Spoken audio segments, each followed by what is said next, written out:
Kindly click on the subscribe button and like our videos so that you can get notifications of more interesting stories like this. For 10 years, Daniel believed his marriage to Clara was solid.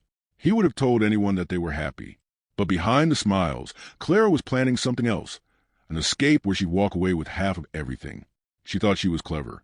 Daniel, however, was already 3 steps ahead. Their early years had been warm. Clara was supportive and seemed proud of him. Slowly, her attitude changed. She began comparing him to other men. "Why can't you be more ambitious like Aaron?" she'd ask. Or, "See how Victor takes his wife on vacations?" The comparisons never stopped. Daniel felt crushed by the weight of never being enough. He tried to hold on for the sake of their daughter, Emma, but the cracks widened every day. Clara's criticisms grew sharper. If Daniel worked late, she accused him of not making enough money. If he came home early, she said he lacked drive. Buying her gifts was called wasteful. Not buying them was neglect. "There's no winning with you," he once sighed. She rolled her eyes. "Maybe you should try harder." He stayed only for Emma. Then one Saturday, Emma tugged his sleeve with a hopeful smile. "Daddy, can we get ice cream?" Daniel chuckled. "Too much sugar isn't good for you, sweetheart." Usually she pouted or bargained, but this time she shrugged. "Uncle Leo always gets me ice cream." Daniel froze. "Uncle Leo?" he asked carefully. Emma beamed. "Mommy's friend. He comes when you're gone." Daniel forced a smile. "That's nice of him." Emma nodded and skipped away, unaware she had just dropped a bomb. Who was this Uncle Leo? He didn't confront Clara immediately. Instead, he began to observe. He noticed her sudden errands that lasted hours, her gym trips that took half the day, and friends she had never mentioned before. When he asked simple questions, "Where were you?" Clara snapped back defensively. Her phone habits changed too. It was always on silent, face down and clutched tightly, even in the bathroom. If it rang, she left the room to answer. Daniels got told him the truth he didn't want to face. His wife was hiding an entirely separate life. The tension in their home thickened. Clara picked fights over trivial things, like a misplaced mug or an unwashed dish. The arguments often ended with her storming out. "I need air," she'd snap, slamming the door. Daniel began to see the pattern. Conflict was her ticket to leave. One night, while searching for a pen, he noticed Clara's purse open on the dresser. Inside was a small prescription bottle. Curiosity made him Google it, and the result hit him like a stone. It was medication for a sexually transmitted disease. They hadn't been intimate in months. His hands trembled as he put it back. Clara's shower shut off. Daniel smiled when she emerged, pretending nothing had happened, though inside he felt gutted.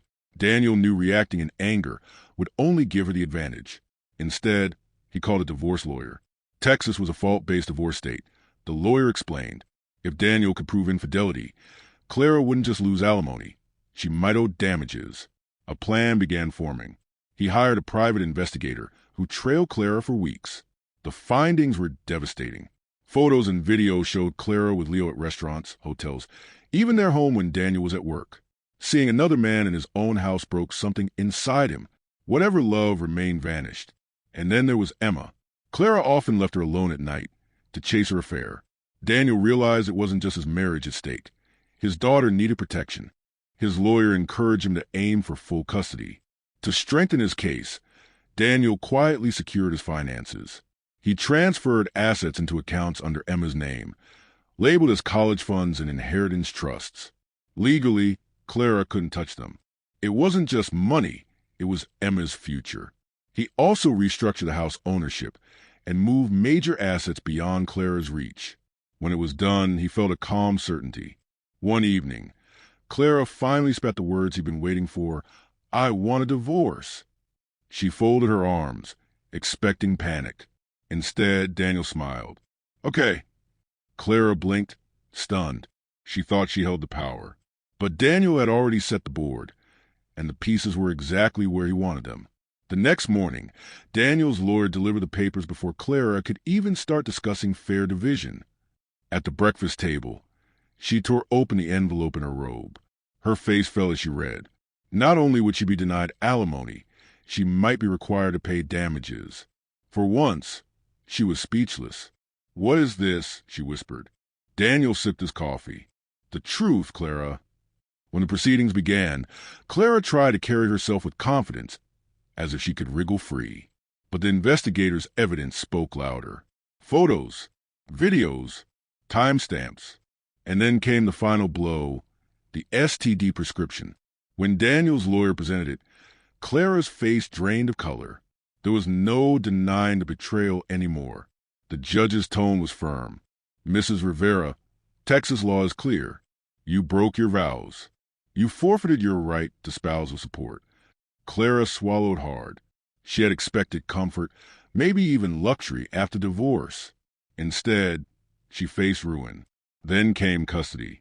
Daniel's lawyer detailed how she left Emma alone at night to see Leo, how she prioritized her affair over motherhood. The judge frowned. Your daughter deserves better. With that, full custody went to Daniel.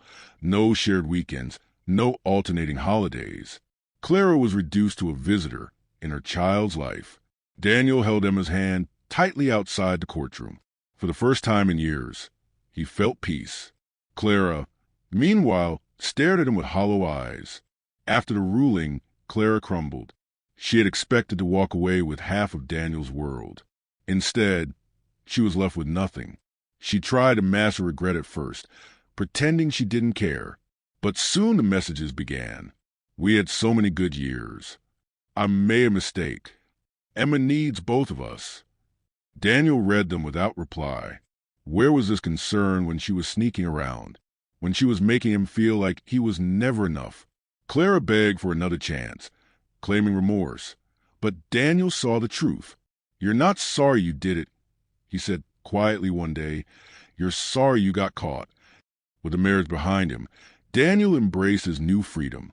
I can finally breathe, he told a close friend. No more walking on eggshells. No more lies. Just him and Emma, building a safe, steady life. He carried 3 lessons with him. Never ignore the signs. Always protect yourself emotionally and financially, and never let someone take advantage of your trust twice.